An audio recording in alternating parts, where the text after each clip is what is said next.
Videos of bandits and their families fleeing their camps after United States military strikes are currently circulating widely across social media. These videos show armed men abandoning hideouts, women and children moving hurriedly through forest paths, and entire camps being emptied in a rush. What this clearly shows is that the US strike hit them hard. This was not a warning strike. It was not symbolic. It was a direct hit. A significant number of Lukarawa terrorists were taken out during that strike by the United States, while the remaining ones are now on their heels, fleeing out of Nigerian territory. Just one hit, and everything changed. Their camps were decimated, their fighters were scattered, and their stockpiles of equipment, reportedly worth billions, were destroyed. This explains the sudden movement we are now seeing across different regions. When a group is hit at its core, survival becomes the priority. They run, they scatter, they relocate. Anyone who is not happy with this development needs to ask themselves why.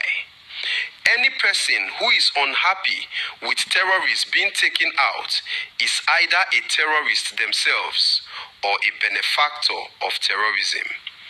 Now, before going deeper into the current situation, there is something important that needs to be addressed regarding a previous video on this channel. In our last video, we shared the confession of one of the arrested suicide bombers. That confession was originally recorded in Hausa language. To make it accessible to a wider audience, it was translated into English. After that video was published, some people began claiming the confession was generated using artificial intelligence. That is not true. It was clearly stated in the video that the content was translated from Hausa to English. For anyone still doubting it, the original Hausa version of the video is available. The content speaks for itself. Ibrahim. Ibrahim wa kai magana da kai? Ibrahim Muhammad. Kai mutumin ina ne? Mutumin Mincika. Ibrahim Muhammad. Kai mutumin ina? Mutumin Mincika. Mincika. Kai wani yare ne? Yare Mincika. Mincika kai musulmi ne? To. Mincika. Ta wani hali ne me ya faru aka kawo ka nan garin nan? Ka bani dan labarin me ya faru. Garin nan damun na zo zan je leka abunda. Me ya faru a Maiduguri? Maiduguri bom ne Musa a masallaci guda biyu. A masallaci? Masallaci. A wani anguwa? Anguwa gaba da Kalmari kadan. Gaba da Kalmari? Wa ya sa ku zo ku sa bom din? Mai gidanmu. Ina mai gidan ku din yake? Inda yana zama bakin dutse, yana zama Mubi, shine garin da yana zama a bakin dutse. Yana zama a Mubi. Da ina kuma? Shine inda na san yana zama. Me sunan shi? Su biyu ne, akwai Adam akwai Abubakar. Adam da Abubakar. Su Boko Haram ne? Boko Haram ne. Now back to the main issue. What we are witnessing now is the aftershock of that US military strike. When terrorist camps are destroyed, the fighters do not vanish into thin air. They move, they travel, they attempt to blend in, they search for new hiding places. This is why Nigerians need to be very alert at this time. These individuals are not just fleeing for safety.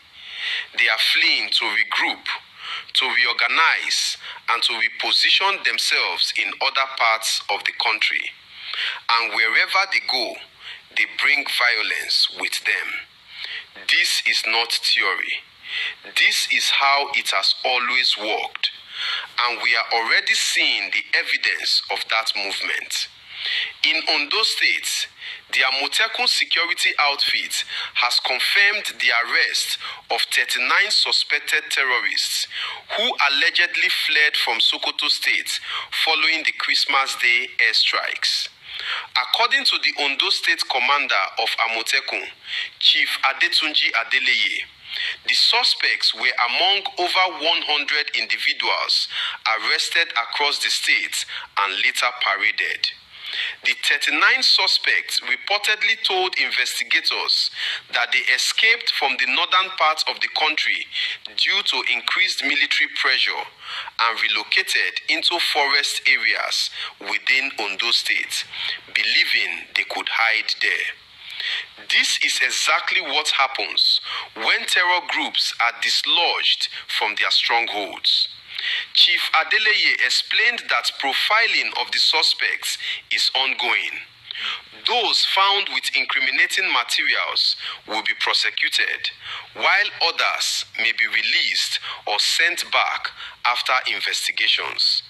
He also made it clear that Ondo State does not allow unchecked movement or settlement in forest reserves, stressing that individuals must obtain approval before occupying such areas. Further details from Amotekun show that out of the 100 suspects arrested across the state, 61 were paraded. 50 were arrested for breach of law and order, 2 for anti-open grazing offenses, 6 for kidnapping-related crimes, and 3 for rape and gender-based abuse. This shows that the movement of these elements does not only pose a terrorism threat, but also fuels other forms of serious crime wherever they relocate. The Amotekun commander also revealed that collaboration between security outfits in Osun and Ogun states has been crucial in intercepting these movements, highlighting the importance of regional cooperation. This is why Nigerians across all regions must remain vigilant, report suspicious activity, and support security efforts aimed at preventing these fleeing elements from establishing new bases. The fight is not over.